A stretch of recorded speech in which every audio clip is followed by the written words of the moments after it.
Okay, let's do this. Set the scene. You're the last one to leave the office. It's your birthday. You walk into the car park. Before you get to meet your red Toyota Yaris, you're met with a mountain of electronics. It's not junk, it's a mass, a sentient screaming choir of wires and phones and screens. Before you can truly understand what's happening, it starts questioning you, treating you like a crude and vulgar criminal. I think I can guess what you're feeling right now. You are afraid. My final project is a short film called The Vine Machine. At its core, my film is an absurd, surrealist psychological analysis all about middle-class anxieties, mainly the fear of authority, conformity, and consumerism. It's about a businessman who encounters a machine made of e-waste. It starts to talk to him, questioning him about his existence and place in the world. It's a stern authority built from the things we threw away. The fear of missing out on the latest and greatest thing, replacing hardware, has culminated to this point. It's a specific working-class fear. The fear that you're becoming legacy hardware. The fear of a giant confrontation of what you've done to deserve this, despite how absurd it seems out loud. The fear of authority is something that holds in most people.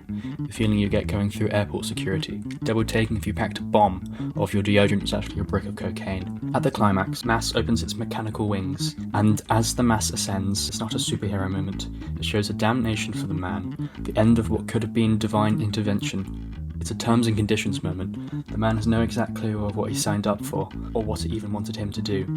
All he knows is that he is afraid of what is going to happen to him. My goal is to explore the concept of authoritarian sentience in the psychological horror genre.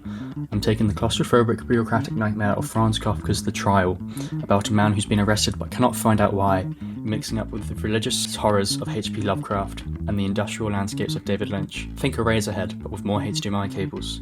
I've also been inspired by internet folk horror and the concept of divine machinery, the idea that a man is creating his own god via machinery. I chose a short film because of my love of writing dialogue. Not to toot my own horn, but I think I have a knack for writing meaningful conversations that can move a story forward naturally. I think I can represent these nuanced ideas well within my script, while still making my film entertaining. I also feel like this is a good opportunity for me to expand my writing skills. A large majority of my scripted work has been comedies, but I want to see if I can pivot that by making a film that can take itself seriously and rely on narrative entirely. I've also chosen these specific themes as I have recently developed a large fascination with them. The idea of horror is meant to target specific audiences, and you can tie most films to a targeting of a specific social theme. But I feel the ideas of horror and the middle class are somewhat overlooked.